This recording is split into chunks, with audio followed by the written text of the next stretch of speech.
Just call me a lady who lunches.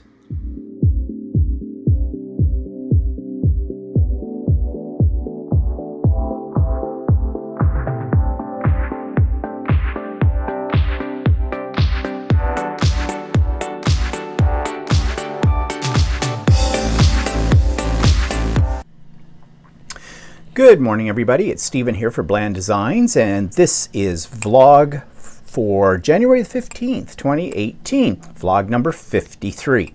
So I've got my coffee. Let's settle in. This is going to be a busy day for me, not just for the vlog, but I have some other things happening today as well. But let's get on with the vlog. Now, you can see right behind me that I've changed my backdrop a little bit. This is not a permanent change. What I'm trying to show you here is my material. I designed this material and I bought 4 yards of it. One of my viewers, Mel as I call her, from Finland, it's really not how you say her first name, but I'm still trying to figure it out, so I call her Mel. And I'm going to be talking about Mel a little bit later on in this broadcast as well. But she put me on to a US website called Spoonflower, which creates material and other products from your designs. So what I did was I uploaded to their page an art journal page that I had digitalized, and that's this page right here. Get it this way, this side of the page. And that's what's on the material. Now it may look slightly different on the material behind me. Almost looks like a rush shot test, you know, ink blots, that kind of thing. Let's get that out of our way. But what you can do on this website is you can tell it to mirror your images or to make them smaller or larger or whatever. So I decided, because I want this to be a repeated pattern, that I would mirror it. So you see here, you get this, well, it's hard. Let me point this way. See this one right here is really looks like a kaleidoscope kind of a thing, but I'll just let me get off my stool here and so you can get a little better look. But that's my material. Now it's a little blurry in the video, but when you see it in real life, it's not. And I ordered 4 yards of this. So what am I going to do with it? Anything I want. I'm so impressed by how well it came out. This is on cotton, that I think I'm going to take some more of my journal pages. I digitalize all of my journal pages, and I'm going to order some fat quarters. You can order fat quarters as well. And I'm going to use those for maybe making a quilt. And we're going to talk about quilt making. Of course we're going to talk about quilt making, because you know I'm in it in a major way right now. Yeah, what was I saying? Yeah, this. I am going to make some of this material into another tote bag, but I'm going to make a designer tote bag, my design. And what I'm going to do is I'm also going to put applique on the front of it, a name. And I've decided, you know, there's Gucci, there's Louis Vuitton, all that kind of thing. Well, mine will be called Blandbag. B-L-A-N-D-B-A-G, all one word, Blandbag. Almost sounds foreign, doesn't it? Who knows? Maybe I'll start a craze. People from miles around will want to buy one of my designer bags, a Blandbag, and send me thousands and thousands upon dollars for it. Yeah, not likely. But anyways, that's a plan. So, as I said, I've also been working on my quilt. Now, I am sort of documenting the making of my quilt as I go along and talk about my trials and tribulations. And there's been a few. And but right now, I finally got all of my blocks made. It's not a huge quilt. It's a lap quilt. It's 25 blocks in total. So right now, it measures with the borders on it about 38 inches square. So the next phase, of course, is to put the batting down and the back on it. And I just bought the backing material and some neat thread to do the quilting on this. And then I have to do the binding. But let me show you what I've got done so far. And I make no bones about it. I am damn proud of myself with this. This is all self-taught, people. Well, self-taught in the sense that I went onto YouTube. Make sure we got the right side here. So, hard to show it on this, but here's what it looks like. Hide my face. You don't need to see that. I'm hoping you're getting an idea of what this is like. So it's called a sampler quilt because each of the squares, the blocks, are a traditional type of quilting, I guess. I did it from a kit. The kit came with an instruction booklet, and I think I mentioned that I was going to make this and that I talked to the lady at the store where I bought the book, and she said, yeah, you could do it from the book. And she's right, you can. I've enjoyed the process. I'm not done it yet. I don't want to, I'm so afraid I'm going to blow it at this stage. So I decided to do a sample to try out the quilting and the binding, especially. The binding was giving me, I got the hiccup, sorry. I'll have a little drink here. The binding especially has been giving me a lot of heartache. However, I think I have achieved or have gotten over that. So I'll show you.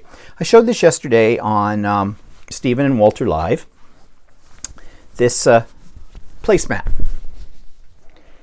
And this was actually a Cricut, a Design Space pattern. I have Cricut access, so it didn't cost me anything for it. So I downloaded the pattern, and I'm going to tell you one thing about Cricut Maker products, okay, or patterns, what I'm finding so far.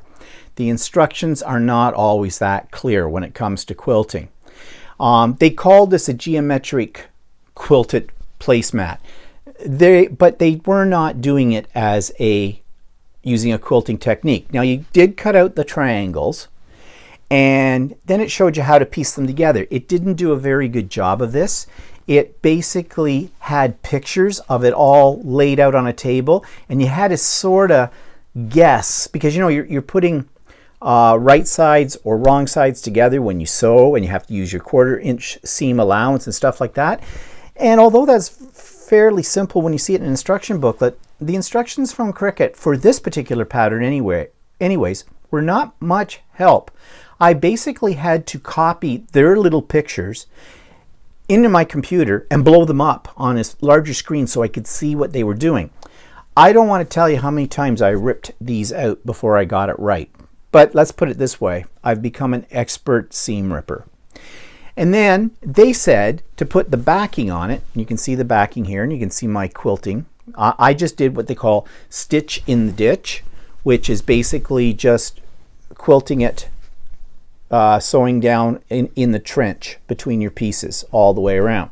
And I did use a dark thread, which might have been a mistake because I couldn't see where I stopped and ended, and so I had to keep flipping it over to see if I got each of the sections.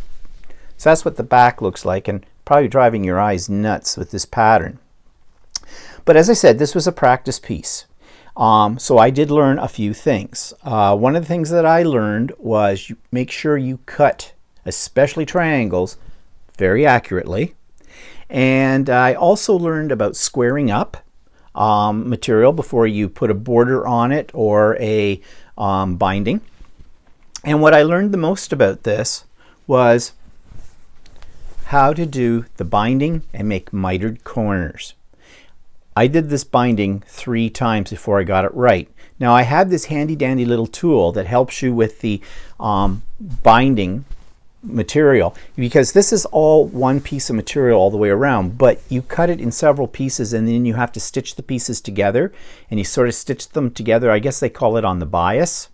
And then when you get down to one part of it, you have 2 tails, and you have to put the 2 tails together. Well, it's a little trickier than it looks, but there is this tool that helps you with it, and I finally figured out how to do it. So I am really happy with my binding on this, and because this is a practice piece, I've got a little bit more confidence when it comes time to bind my quilt, because I don't want to blow the quilt.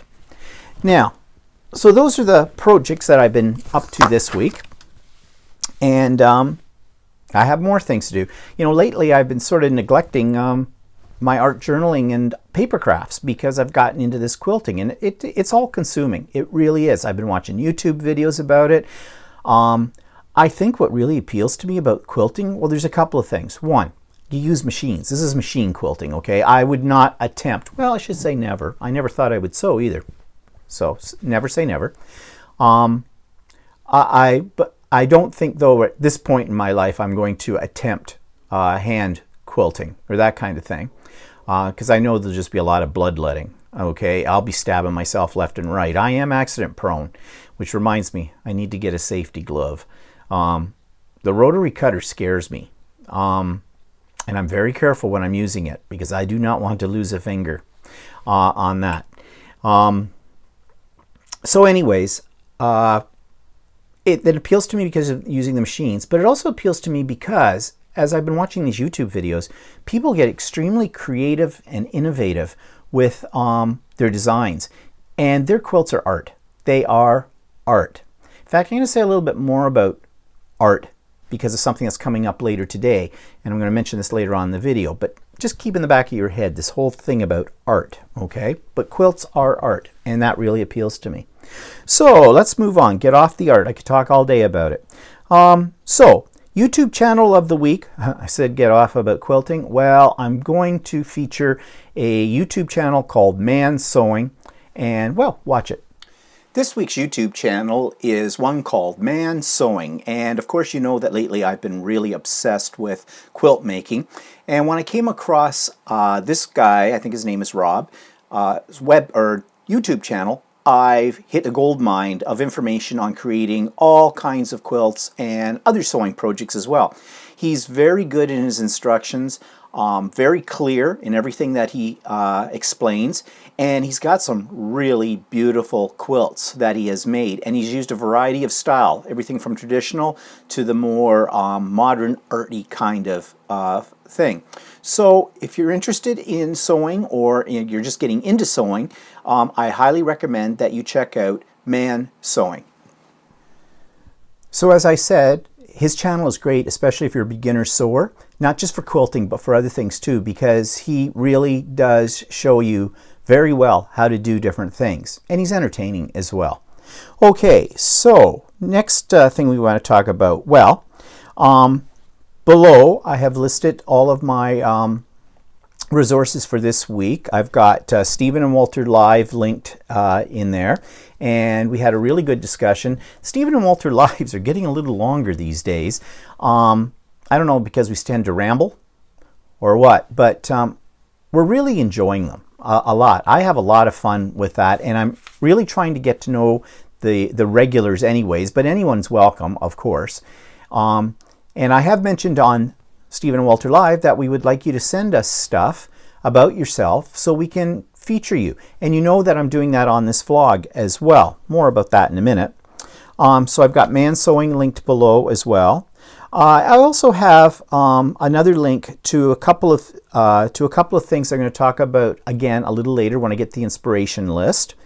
And I had a request yesterday on Stephen Walter Live for a Craftroom Tour. Now, I already have a Craftroom Tour on my channel. As you know, back about, what, 6 months ago, 8 months ago, I did a major reorganization, decluttering of my craft room, and I videotaped, that's an old term. I videoed, yeah, I guess, just don't use the word tape, the whole process. So if you've never seen that video and you can't find it, I've put a link to the Craftroom Tour, my Craftroom Tour, in the links for this week. So you can check that out if you're interested. I love watching videos about other people's craft rooms. I love to see, you know, how they're handling their storage and that kind of thing. Okay, so back to what I was talking about, that I've put out a request for people to send me some bio information about themselves, and there are 3 questions, and those questions I mentioned last week, and I will post them again in the comment section below. And if you're interested, please email me your answers to those questions, or you can email me any information you want to give, and I will present you as a person of interest on my vlog or on Stephen and Walter Live, whichever you prefer. If you've got a YouTube channel or a website or a blog or a vlog, send me the links to those as well, because I would like to incorporate some still pictures from your various connection sites into the video. And you saw my first one last week, and now I'm going to take you to my next person, and that's Ngaire Ashdown. She lives in Adelaide, Australia, and Ngaire and I have been carrying on a conversation for a while now, and so I put together a little presentation right here about Ngaire. So our featured personality for this week is Ngaire Ashdown, who's from Western Australia. And she wrote to me and said, "Hi, Stephen and Walter. It was great to be a part of your live stream this morning. I'm on holidays until the 22nd of January, so I'll be able to enjoy a couple of more. Here's a little bit about me. My name is Ngaire, and I live in Adelaide, South Australia, and I'm over 50 but closer to 60. Married to John for 40 years in August 2018. We have 2 adult sons, Daniel and Thomas, both still living at home for financial reasons. Don't we know about that? And we have 4 freeloading chickens. Only one is laying at the moment. I've been working in a primary school environment since 1996. Classroom support, intervention programs in literacy and numeracy, and some ICT support. Passionate about young children's education and love working with the age group 5 to 12 years old. My mom introduced me to card making and rubber stamping and embossing in 1996, and I've been addicted to paper crafts ever since. In fact, I still have my original clear embossing pad, and it's still okay. Sadly, Mom passed away in 2007. I love card making, scrapbooking, art journaling, mixed media, and creating off-the-page items too. Love Graphic 45 collections. I'm lucky enough to have a brand new craft room built by John. He's a fantastic handyman. Plenty of room for me, and I can have a few friends around for crafty get-togethers. I'm a Wanderlust art participant since 2016. I've learned to play and experiment being involved with this course. I love watching YouTube. It's a great way to learn new things. I enjoy Mike Deacon's Mission Inspiration, Barb Owen, Inky Quill, Carolyn Tube, and Permission to Play, James Burke, and of course, Stephen and Walter. Addicted to Pinterest and Facebook. So hard not to spend hours on both. My goals this year are to do something creative every day, use my stash, limit my craft spending to $50 a month. Yeah, right, I know about that. Not.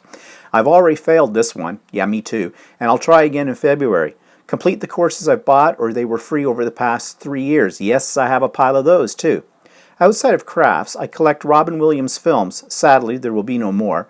Like reading biographies, watching Netflix, watching Travelers now. That's a great show. I haven't finished the 2nd season yet. Walking on the beach, sunsets, laugh out loud. Favorite animal is a giraffe. Well, Stephen, that's a little more than a paragraph. Hope that's okay. Have a creative day, Ngaire. Yes, Ngaire, and I went to your blog page, and there are some shots, still shots along here that you've been looking at of her blog. So it's Ngaire Rose Creations. I'll put the link in the comment section below to go there. And she also has a YouTube channel, and she says she doesn't have that much on it, but what she does have on there is very inspiring and worth the watch. So I've put that link down below as well. So thank you, Ngaire, for sending me all that information. That's great, and it'll be really nice if you and I can meet up when we're over in Adelaide in the next month or so.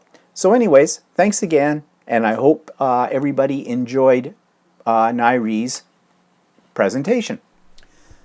So that's my friend Ngaire, and I call her my friend, although we've never met, because I feel now that I really know a lot more about her. So she's a little bit more than just a YouTube acquaintance.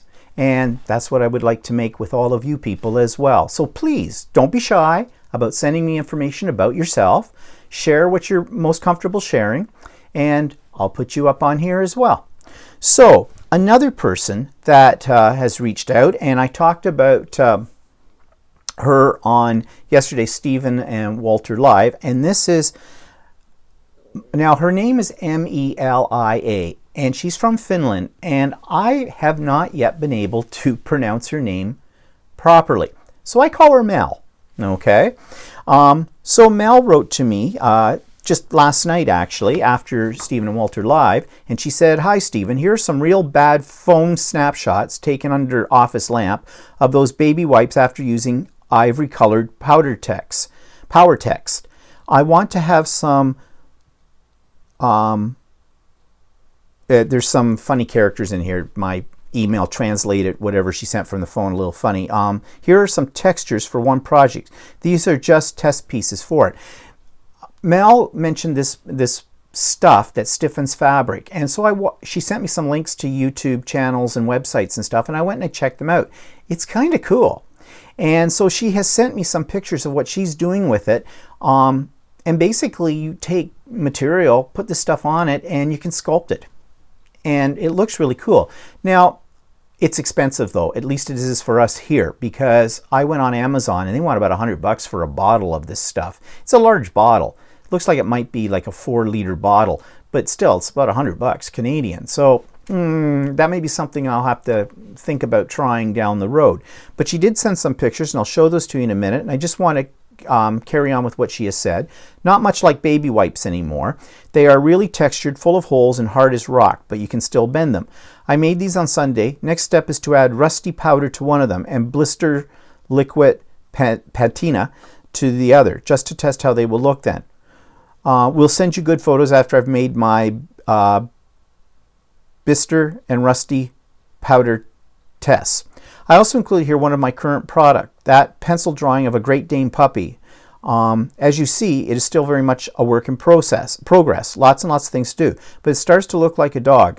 Now starting to make his eyes and try to get contrast and form the nose. This is just for you to see. Oh, okay, so I can't show you this, and I'd really like to show you that, but maybe, you know, Mel, if you're watching this, send me an email if you think I can show it, because I think what you've done so far, this stuff, this power text onto it, it stiffens it up and then you can sculpt it. I saw one video where a lady was taking this lace and stuff and laying it over a plastic bowl to make a form, so she got like a bowl out of it, kind of a thing. So I think it's a kind of a neat product, although it comes with a lot of warnings about don't get it on your clothes, don't get it on your carpet, don't get it on your cat, all kinds of things like that. I really wish I could show you her puppy, that picture, but Mel, please, Mel, send me an email and say I can show people, because it's worth seeing. Even if it's not finished, that's okay. It's still worth seeing. Okay, so moving on here. So what's pissing me off this week? Well, yesterday I told you the story, the long saga about how we had our old iPhones that we're not using anymore stolen right under our nose. If you're interested in that story, it's pretty long. Just do the rebroadcast of Stephen and Walter Live, links are below, and you hear all about it. But the essence of the story is we were robbed by somebody who was in our house to clean our house. Now, it was not our cleaning lady, she's great, but this was somebody, she got his occasional help, and he decided, for reasons that I actually found out about later, to steal these 2 old iPhones. And we were going out of our head looking for them because, well, first of all, Walter's was the one that went missing first, or we thought, and I thought he just misplaced it somewhere, because he has a tendency to do that. But when I couldn't find mine, and I'm a little bit more organized than he is, I know where everything is, so I knew then, okay, we've been victims of a robbery. We did get them back, we didn't press charges, and all of that we've explained in detail in Stephen and Walter Live. But what pisses me off is trusting people. Trust. In this world, I think it's a rare commodity. Now, the thing is, I'm a very trusting person.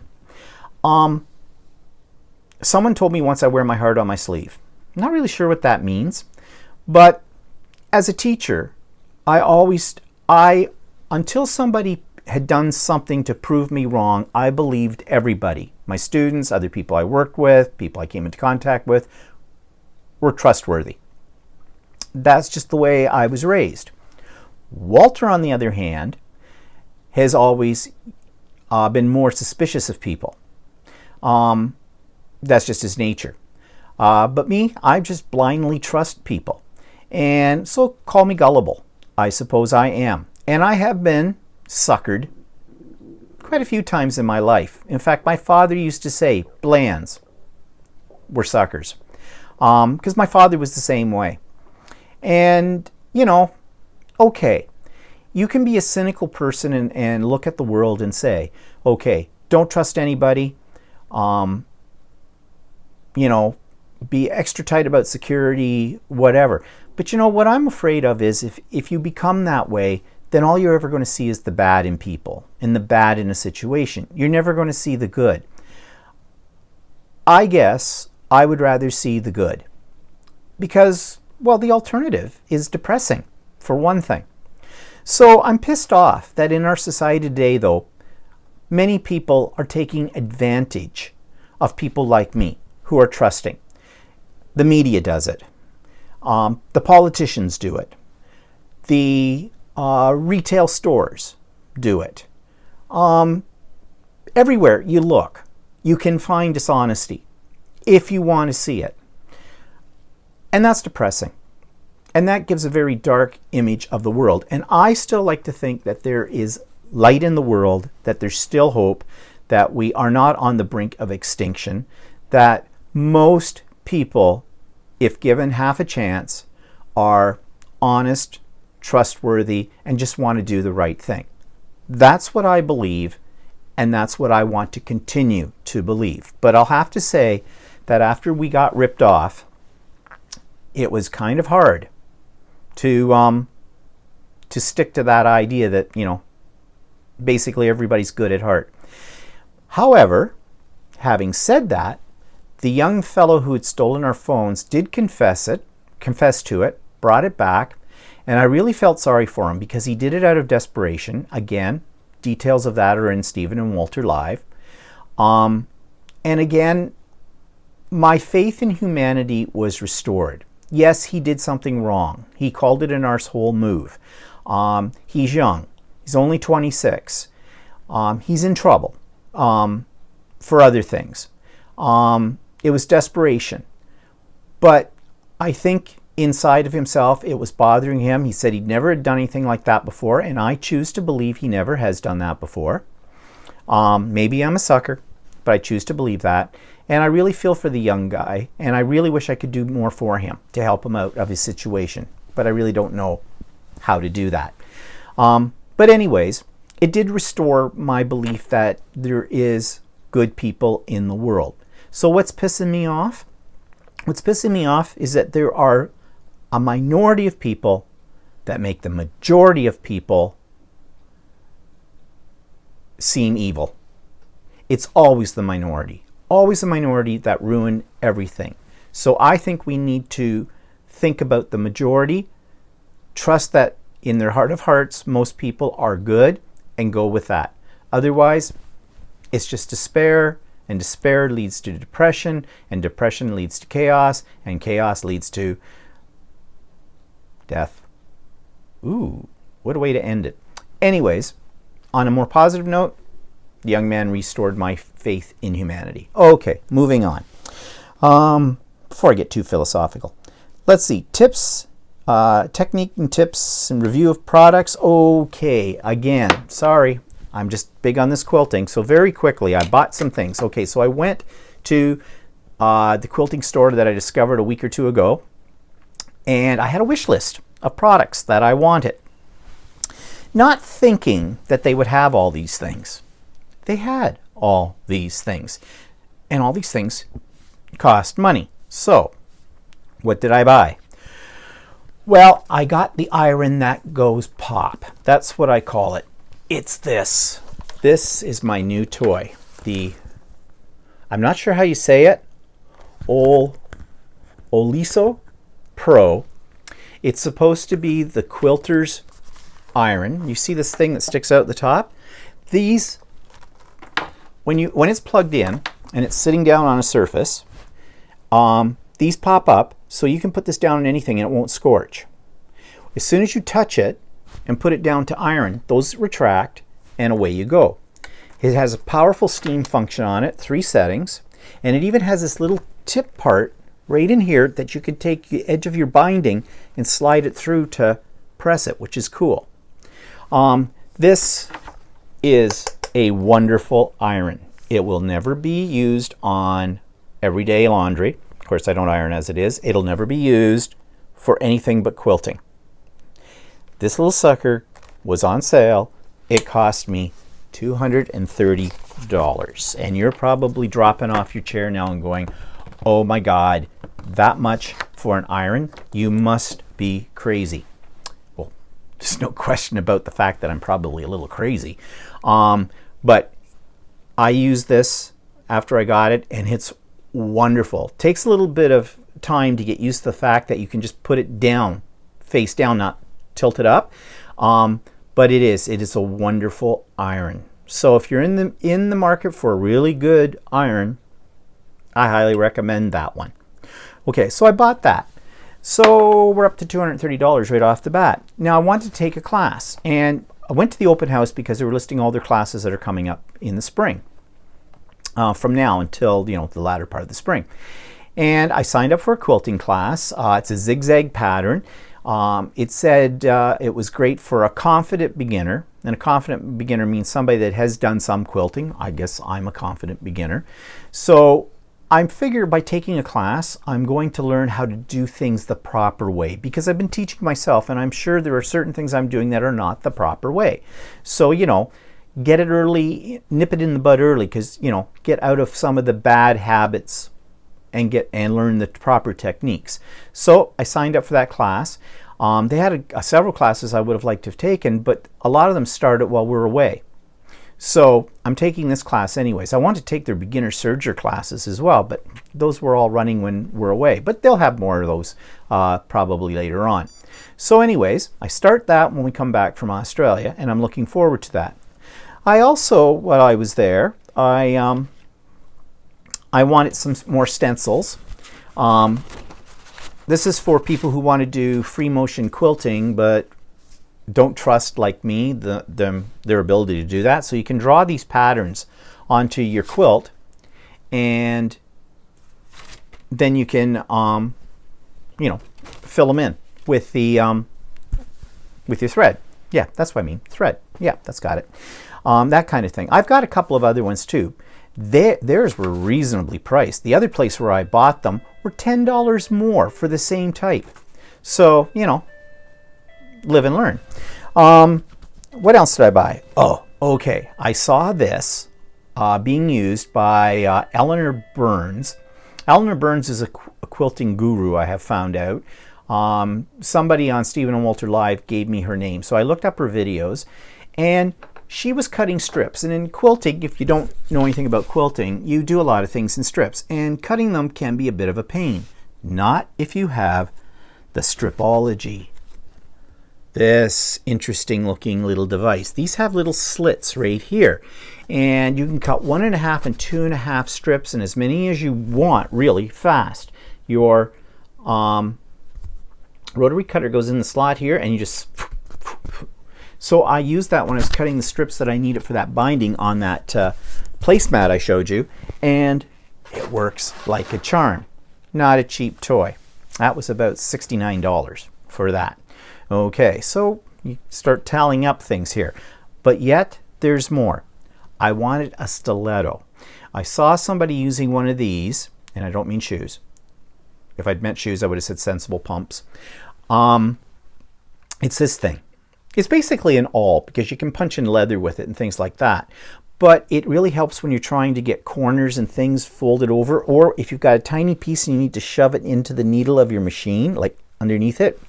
Not use this, use this. So I got one of those. What else did I buy? Oh, okay. This, I don't know if I'm ever going to use it. I saw again, Eleanor Burns was doing some pieces where she chain stitched them, meaning like they were supposedly separate pieces, but she could rapid fire them through the sewing machine with a little bit of chain of stitching between, and then you cut them off. Now you'd use scissors normally, but she had this little gizmo, and it's what it's called, cutting gizmo. And basically, it's like a little guillotine. That's what it reminds me of. It's got a little razor blade up here, and you just take your pieces and plunk them down, and it cuts them off. Well, I didn't figure she'd have one of these, right? And I'd have to order it online if I wanted one. So I said to her, do you have a cutting gizmo?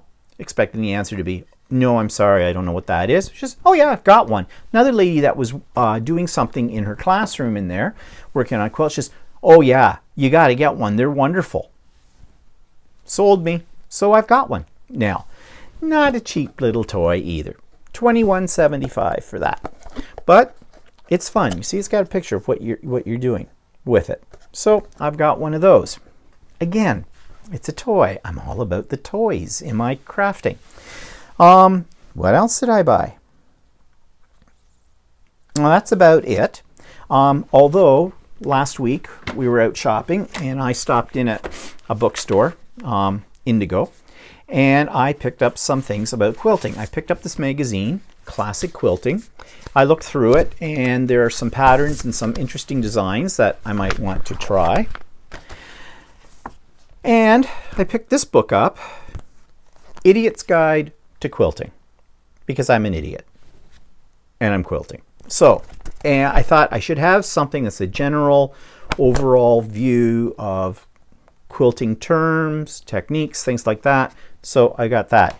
And then I saw this little bargain. It was on sale for $7.99. It's called Quilt Essentials. And it's kind of like the Idiot's Guide, except it's got, you know, other perspectives and talks about the standard and traditional blocks and things like that. So I'm well armed with information about quilting. I'll get around to reading them at some point in time. Okay, so that was my big buy. So by the time I came out, or just to go back, by the time I got out of the Ultimate Sewing Store, I had dropped $498. Good thing I cashed in some of my drug money. And when I say drug money, I mean I invested in a company that makes medicinal marijuana, and it just last week it went way, way up. And Walter figured we better sell some of it because it's artificially high. And he was right, it came back down again, but I sold it when it was high, and so I made a little money there, so I bought a few toys. Okay, so what else? Okay, so inspiration list for this week. Oh, yeah, I forgot these. Well, I forgot a couple of things. Okay, I ordered these online from a company called Sparrow Sewing, I think it was, or something like that, and they're supposedly seam guides. I'm not really sure how to use these yet, and this is a gauge, but they've got a video about them, and I did watch the video. I haven't used them yet. I just got them end of the week, last week, and I'll go back and review the video, but they seemed like a really ideal thing to have when it comes to, you know, sewing your seams and things like that. So I got those. And the other thing I ordered online was from Mike Deacon. Mike Deacon, you know, he does Mission Inspiration. I've talked about that before.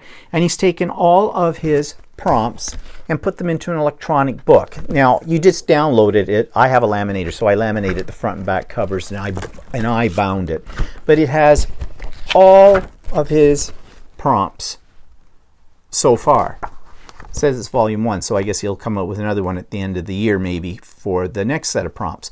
But I thought this would be really useful because, as you know, I teach an art journaling class once a month, and there's stuff in here that I think I can use as well. In fact, I kind of wonder if Mike got the idea from me, because back some time ago I sent him a message on Facebook asking him if it would be all right if I was to print out his prompts and actually put them together to use in my art journal class and give them to, I wasn't going to charge people for them or anything, and he said sure, that's fine. So I don't know if that got the wheels going in his head and he thought maybe, you know, he put his own work into a booklet form. It's not expensive. It's worked out to $8 Canadian. So really not expensive, and his prompts are good. So if you've got art journaler's block, they're good for that. Okay, so inspiration for this week. I saw a YouTube video, and I've linked it down below, where somebody was doing an acrylic pour through a colander, a sieve, a strainer, whatever you want to call it, just a cheap one probably from the dollar store. And it looks kind of cool what it creates. So I want to try that, but I've got to go to the dollar store and buy a cheap strainer because I don't want to use the ones I use for food. Obvious reasons. So that link's below. And another one is done, I think it was Bella Rose Creative. And if you've never been to her YouTube channel, I strongly suggest you do, because she's got some really great art journal techniques. I find her very inspiring. And she was doing something with watercolor splotches where she put the watercolor down on the paper, let it bleed out, and then she'd draw around it. And she created these little birds and things out of it. They're kind of whimsical creatures, but that looks really cool. Now, I tried something like this did flowers once back months ago, and I'd kind of forgotten about it. So I'm going to give this a try again if I ever get back to doing stuff in art journaling and that kind of thing. But yeah, so those are two ideas you might want to give a try. And I made a link to the Splotch painting as well, Watercolor Splotch Birds it's called, and it's in the comments below too, so you can check it out. It looks like fun.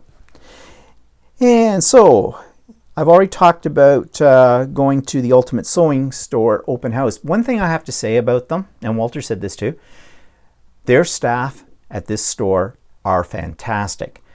You walk in there, you're a man, they don't care. I had this list of things, I had questions, they couldn't have been more helpful. I was looking for material for the back of that quilt I'm making. The lady pulled out several bolts of stuff and she said, I think any of these, and found one. And then I want to know what thread I should use for quilting it. And she recommended variegated colored thread. And she recommended 2 different kinds of colors so that you put one in your needle, one in your bobbin. And so where the quilting goes through, you'll get one color, and the quilting on the top, you'll get another color. And I thought, I never thought of that. So that was great. But they're so friendly there and so supportive and so helpful. It is now my store of choice for fabric, sewing products, everything with them. And I'm looking really forward to taking that class that I signed up for. Oh yeah, what else did do this week? Oh, we went shopping for my cologne, which is not easy to get, but I talk all about that in Stephen and Walter Live, so go to that. You'll hear all about my woes of my cologne that I've been wearing for 40 years and my hunt for it. I know. First world problems, eh? Really. So what's coming up? Well, in a couple of hours, I have the educators team coming here for lunch from my art gallery where I volunteer. We do these once in a while or twice a year sort of thing. We get together and have a nice lunch. We used to do them at the art gallery, but then somebody decided they'd wanted to do it at their place, so we went there, and I thought, you know, that'd be kind of nice. You get away from the art gallery and come to somebody's home. And so I'm going to take them on a little gallery tour. Ooh, okay, I'm a little bit nervous about this. I'm letting them see my art. The reason I'm nervous about this is because, as I've mentioned many times before, the art gallery tends to have this attitude that those of us that do anything but fine art are not artists. And I have argued with them that if it's creative, it's art. Like quilts are art, art journal pages are art, scrapbooking is art, sewing is art. It's all art as far as I'm concerned. So I'm going to take them on a little tour of my craft room and we'll see. Of course they'll be polite, but they'll probably go home and go, oh really? But we'll see. But what I'm also going to tell them is I've come up with a new title. When people ask me about my hobbies and things, and I rattle off all the different crafting I do, I don't like to refer to myself as an artist, because artist means, for most people, paint. Okay, just paint on canvas or drawing, that kind of thing. I'm not that kind of artist. But I don't like to call myself a crafter either, because not that it bothers me, but you know, a lot of people who don't craft consider us people who use pipe cleaners and toothpicks and glue and that kind of stuff. So I don't like that term either. So I've come up with a new term. At least I think I've come up with a new term. I don't know, maybe it's out there and it was in my subconscious. I actually woke up at 3 o'clock this morning with this term in my head for some reason. Don't ask me. And I had to write it down. My cell phone was right beside the bed, so I just went into my notepad and plugged it in before I fell back to sleep again. So this is my new title. I'm not an artist. I'm not a crafter. I'm a creativator. C-R-E-A-T-I-V-A-T-O-R. Creativator. And what's a creativator? Here's the definition. Someone who brings innovation and creative ideas to life. A creativator. I like that term. And I think people will take a second look when you say I'm a creativator. I might try it out on the group this afternoon and see what kind of reaction I get. So, better wrap this up because I've got things to do before they all arrive here for lunch. So final note, just going back to what I was pissed off at, I refuse to stop trusting people. Until somebody does something absolutely horrible to me, I believe that all intentions are good intentions. And I want to keep that attitude. I do not want to become a grumpy old man, although there are those who would debate on that and tell me I'm already that. But I think I refuse to stop trusting people. And I trust that all of you will tune into my videos, to Stephen and Walter Live next Sunday, and into all of my vlogs in the future. I do it all for you. Okay, so thanks a lot for watching, and I hope you have a really great week. Bye-bye for now.